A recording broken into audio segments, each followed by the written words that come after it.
Folklore Vistac of Suantraí Íosa, where we're looking at the readings for tomorrow, the 3rd of April, the 5th Sunday of Lent.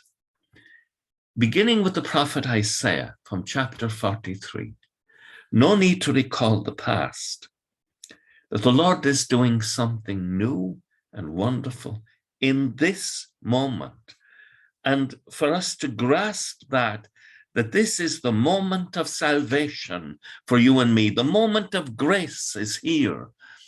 God's grace is new every day. It is wonderful.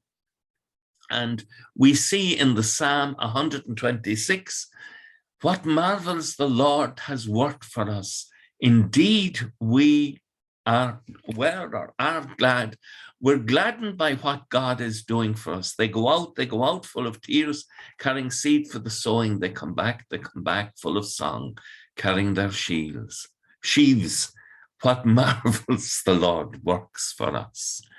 And then the beautiful tale, the image behind me this morning of the woman caught in the very act of adultery at Christ's feet taking refuge. And the compassionate way in which the Lord Jesus Christ deals with her wonderfully.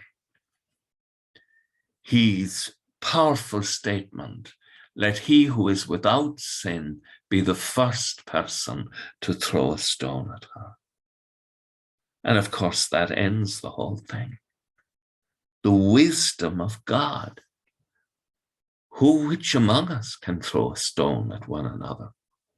We need to be careful that we don't engage in belittling one another when we ourselves are sinners. The wonderful statement at the end, Jesus says, go away and do not sin anymore. There's a constant theme in St. John. We had it earlier in the week in John chapter 5:14. Jesus finds the man he has healed and he says, see, you are well again. Stop sinning or something worse may happen to you. Sin is a terrible, terrible thing. Tomorrow, the second reading is beautiful. Paul, reflecting on his life with his favorite community, writing to them, the Philippians. I believe that nothing that can happen that will outweigh the supreme advantage of knowing Christ Jesus as my Lord.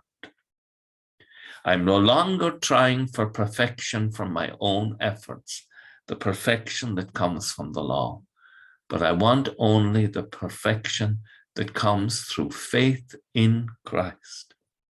All I want is to know Christ and the power of his resurrection, and to share his sufferings by reproducing the pattern of his death. There's an angle on seeking a blessing from the Lord that we should also share in Christ's suffering, so as to reproduce the pattern of Christ's death in our lives at this time. I am racing for the finish, for the prize to which God calls us upwards to receive in Christ Jesus. The greatest gift that you and I have is our faith in Jesus Christ, that reminds us that today is the day of grace. The Lord is doing a new thing in this moment, and to rejoice and to be glad in it. For the mercy of God has become incarnate in the person of Jesus Christ and become known to our hearts. Sin is defeated by God's mercy. With thoughts such as these, let us go to our beds. Let us pray that we'll awaken in the morning with the praise of God on our hearts and on our lips.